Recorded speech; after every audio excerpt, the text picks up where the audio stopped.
sudah menurut polisi tersangkanya udah dapet, silakan naikkan. Bukan tugas polisi membuat opini-opini. Ya, mereka pada umumnya mengkultuskan seseorang. Orang ini tidak bisa melakukan kesalahan. Seolah-olah itu adalah rekayasa kepolisian. Jangan hanya adil di bawah, di atasnya tumpul. Yang salah siapa, yang benar siapa. Yang salah sekarang ini, yang salah jadi benar, yang benar jadi salah. Kasus penganiayaan yang diduga dilakukan oleh Habib Bahar bin Smith membuat dirinya harus mendekam di sel tahanan Polda Jawa Barat.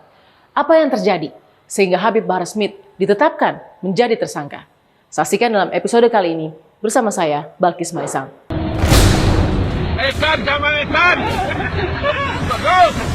Abdul Jabbar yang ngaku-ngaku nama Habib Bahar dan mengaku sebagai Habib Bahar di Bali. Benar Abdul Jabbar?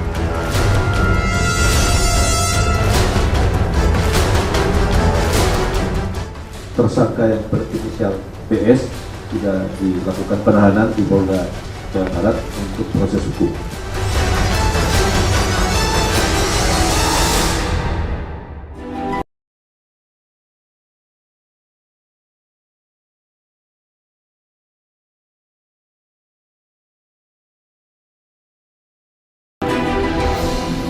Baik pemirsa, bagaimana pasca penahanan dari Habib Bahar bin Smith, Ponpes yang dibimbingnya selama ini, dibinanya selama ini, yaitu Ponpes Tajul Alawiyin di Bogor, Jawa Barat. Kita akan tanyakan kepada mungkin pembina-pembina atau mungkin para santrinya yang masih beraktivitas di Ponpes ini. Assalamualaikum. Waalaikumsalam warahmatullahi wabarakatuh. Ini dengan Ustadz Muhammad Ya. Balkis. Ini dengan Zain bin Smith. Zain bin Smith, ini adiknya ya? Adiknya Habib Bahar bin Smith ya? Oke, kita pinjam waktunya sebentar, Ustadz. Ya, silakan. Apa kabar, Ustadz? Sehat ya? Sehat, alhamdulillah, alhamdulillah. Sekarang bagaimana pasca penahanan Habib Bahar bin Smith, Ponpes Tajul Alawiyin? Alhamdulillah. Bismillahirrahmanirrahim. Alhamdulillahirabbil alamin. Asyhadu an la ilaha illallah wahdahu la syarika lahu wa asyhadu anna Muhammadan abduhu wa rasuluh. La nabiyya ba'dah.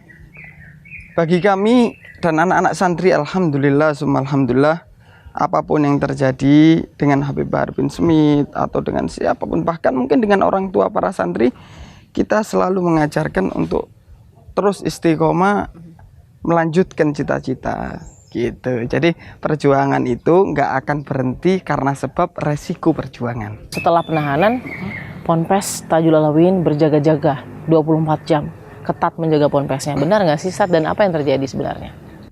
Untuk berjaga-jaga itu kan memang seharusnya namanya pondok pesantren dijaga. Mungkin ada orang-orang yang niat nggak baik dan lain sebagainya.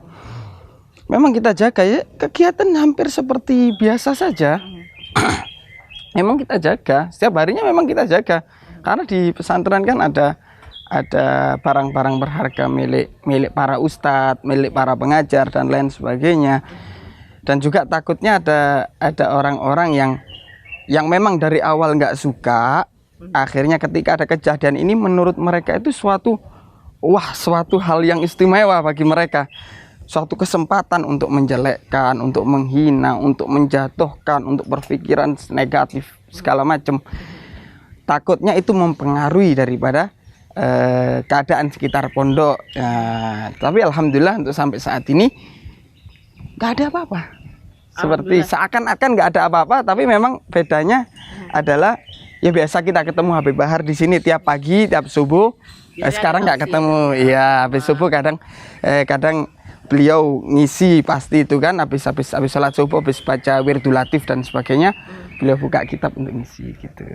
Setelah video beredar luas, entah bagaimana caranya, tapi video itu beredar luas dan sayangnya harus dilihat oleh mungkin orang-orang yang tidak harusnya melihat. Nah, pastikan ada anggapan kepada Ponpes ini, wah, ini Ponpes penuh dengan kekerasan dan lain-lain. Ternyata mengajarkan nilai-nilai yang tidak baik. Apa yang bisa dijelaskan di situ? Jadi begini dari awalnya. Ya.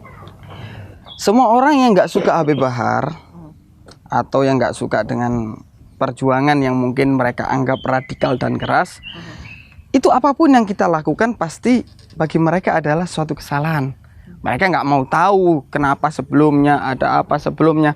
Mereka nggak mau tahu. Yang mereka tahu begini, dan begitu. Oh betul kan kata saya begini, betul kan anu ya gitu aja. Nah, kami juga ada penilaian untuk ke masyarakat. Selama tidak tahu rentetan keadaan, rentetan kejadian, untuk menyelamatkan saudara-saudara kami yang mungkin di dalam hatinya ada kurang baik, kita kasih nasihat, jangan berburuk sangka dulu, cari tahu dulu apa yang sedang terjadi sebelumnya dan sesudahnya. Karena masyarakat tahunya ada video, ada panggilan penangkapan dan juga penahanan langsung seperti itu. Masyarakat nggak tahu nih kejadian sebelumnya ada apa nih. Ini masyarakat jadi bertanya-tanya, kenapa kok di dalam Ponpes Tajul Alauddin pada saat itu ada perekaman? Apakah benar santri-santrinya Ponpes Tajul Alauddin merekam hal tersebut? Meskipun kembali lagi penyebaran tanggung jawabnya kita belum tahu, karena itu harusnya yang menjadi ranahnya kepolisian.